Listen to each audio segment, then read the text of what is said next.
Generally accepted accounting principles are the rules which accountants use to prepare financial statements.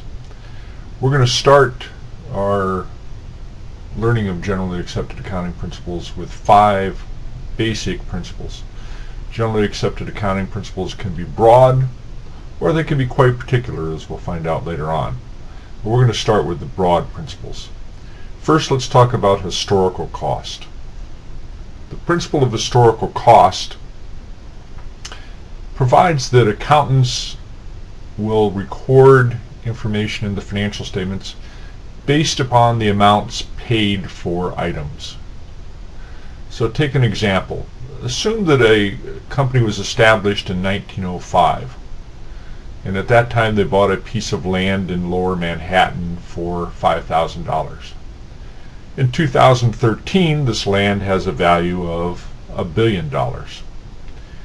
Which value do we use in the financial statements? Well, the principle of historical cost tells us that we use the price paid for the land, that is $5,000. This is a general principle, and there are a number of exceptions we'll find out later.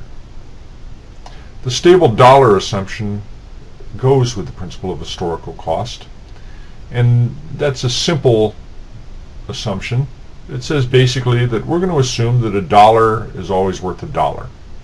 Okay, we know that inflation applies, and that dollars from 1950, say, are worth more than dollars today. But for accounting purposes, we assume that all dollars are equal, regardless of when they were spent.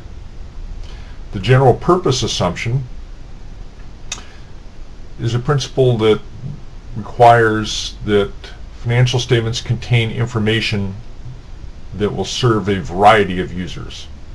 For example, financial statements may be used by debtors, by suppliers, by employees. The financial statements are designed to serve the needs of a wide audience.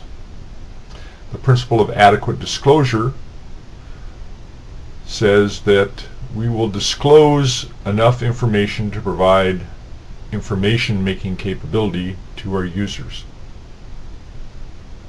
And finally, the materiality principle basically provides that financial statements don't have to be 100% accurate. There is a cost-benefit analysis that takes place with the financial statements. So the materiality principle allows the use of estimates to prepare financial statements. Accountants don't have to be perfect, they merely have to be materially correct.